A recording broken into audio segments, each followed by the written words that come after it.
अम्बेश ज्ञान अकादमी में आपका स्वागत है। मैं उपस्थित हूँ आपके समक्ष कक्षा 10 हिंदी काव्य के साथ। आइए शुरू करते हैं सुमित्रा नंदन पंत जी की कविता चंद्रलोक में प्रथम बार। चंद्रलोक में प्रथम बार, ये कविता का नाम है। चंद्रलोक में प्रथम बार मानव ने किया पदार्पण, छिन्न हुए लो देश काल के दुर्जय बाधा बंधन।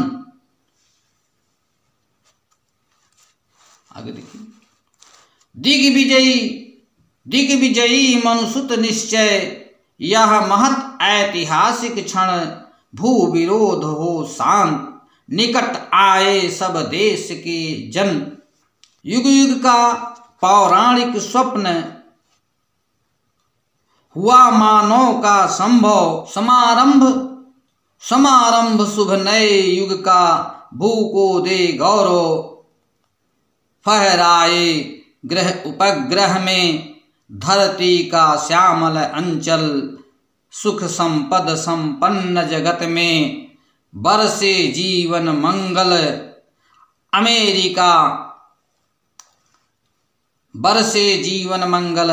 अमेरिका सोवियत बने, नौ दिक रचना के वाहन, जीवन पद्धतियों के भेद, समन्वित हो विस्तृत मन। यहाँ तक पढ़ते हैं। आइए देखते हैं इसका संदर्भ।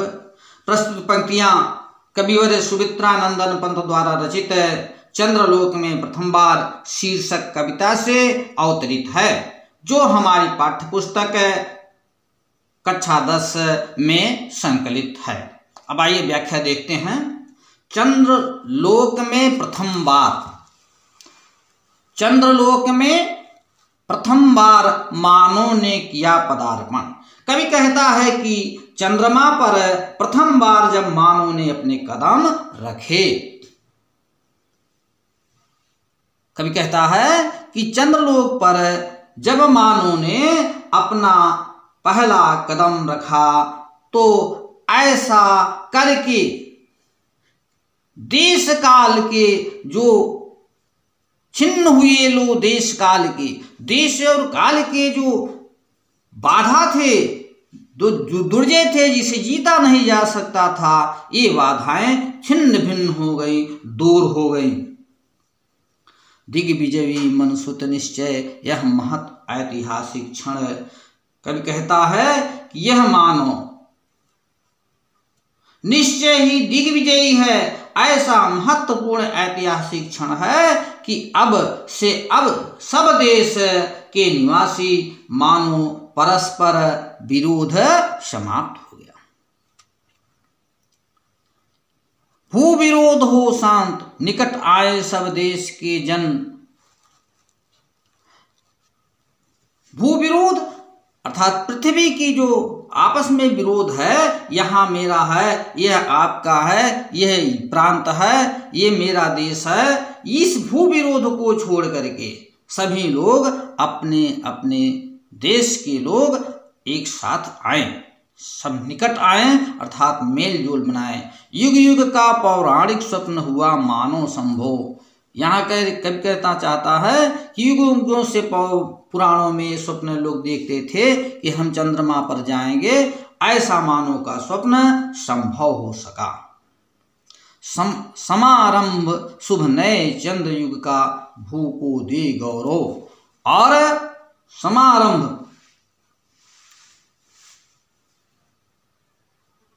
मानो युगों का स्वप्न सच हुआ, अब चंद्रमा का उदय होगा। और आरंभ होगा नए चंद्रयुग का, और इससे पृथ्वी को एक गौरव प्राप्त हुआ। फहराए ग्रह उपग्रह में, धरती का श्यामल अंचल। कवि कहता है कि ग्रहों पर और उपग्रहों पर धरती का ये श्यामल अंचल फहराएगा, अर्थात तो धरती का जो झंडा है वहाँ लहराएगा और यहाँ की सभ्यता वहाँ विकसित होगी। सुख संपद संपन्न जगत में बरसे जीवन मंगल। कवि कहता है कि सुख संपदा संपूर्ण संसार में फैलेगा और जीवन की जो मंगल कामना है, मंगल जीवन, शुभकारी जीवन बरसेगा। अमेरिका सोवियत बने नवदिग के वाहन। कभी आगे कहता है कि अमेरिका और रूस दोनों महाशक्तियां एक साथ मिलकर नई दिशाओं की खोज के कार्य करने के लिए वाहन के स्वरूप बनेंगे। कब कहता है अमेरिका और रूस दोनों महाशक्तियों को एक साथ मिलकर नई दिशाओं में खोज करने चाहिए और उसके लिए वे वाहन बनेंगे। जीवन पद्धतियों के भेद समन्वित हो विस्तृत मन। और जो जीवन की पद्धतियां हैं, जो उसका भेदभाव है, उसको भुला करके लोग समन्वय बनाएंगे और भेदभाव खत्म करके उनका मन जो है अति विस्तृत होगा, ऐसा कवि की कल्पना है। आगे देखते हैं।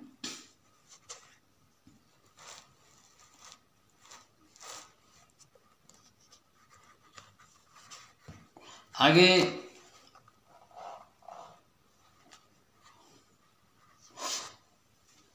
अणुयुग बने धरा जीवन हित, स्वर्ण सृजन का साधन, मानवता ही विश्व सत्य, भू राष्ट्र करे आत्मार्पण, धरा चंद्र की प्रीत परस्पर, जगत प्रसिद्ध पुरातन। और हृदय सिंधु में उठता स्वर्ग के ज्वार देख चंद्रानन। आइए यहाँ अर्थ देखते हैं। भावार्थ में अणुयुग बने धरा जीवन हित।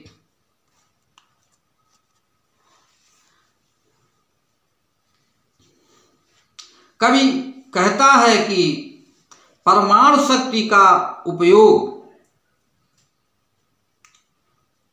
शक्ति मानव जीवन के विनाश का साधन ना होकर के पृथ्वी पर स्वर्ग के निर्माण का साधन बनना चाहिए।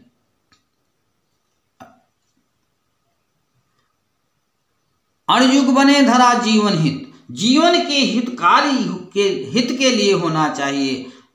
और क्या होना चाहिए? स्वर्ण सृजन का साधन, उसे पृथ्वी पर स्वर्ग के निर्माण का साधन बनना चाहिए।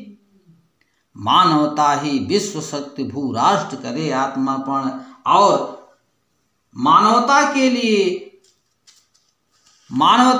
लिए यह विश्व सत्य है। इसके लिए भू के अर्थात पृथ्वी के जो सारे राष्ट्र हैं, सारे देश हैं, सभी को आत्म अर्पण करना चाहिए, अपने को समर्पण करना चाहिए, संसार हित के लिए, देश हित के लिए, राष्ट्र हित के लिए। धरा चंद की प्रीत परस्पर, जगत प्रसिद्ध पुरातन। कवि कहता है कि सच्ची मानवता की स्थापना सभी धरा चंद्र की प्रीत परस्पर। कवि कहता है कि धरातल अर्थात पृथ्वी और चंद्रमा का जो प्रेम है, यह बहुत ही प्रसिद्ध है और बहुत ही प्राचीन है। क्यों? आगे बताते हैं। हृदय सिंधु में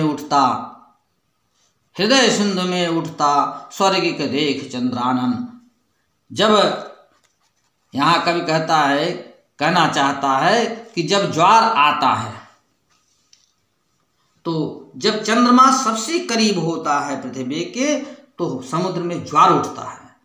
तो यहाँ कब कहना चाहता, चंद्रानन, चंद्र का मुख देख करके पृथ्वी के हृदय से, सिंधु से, सागर से एक लहरें उठती हैं, जिससे ये पता चलता है कि पृथ्वी का चंद्रमा से प्रेम बहुत ही प्राचीन है। आइए इसमें काव्यगत सौंदर्य देखते हैं। अलंकार रूपक है, भाषा साहित्यिक खड़ी बोली है, शैली प्रतीकात्मक है और भावात्मक है।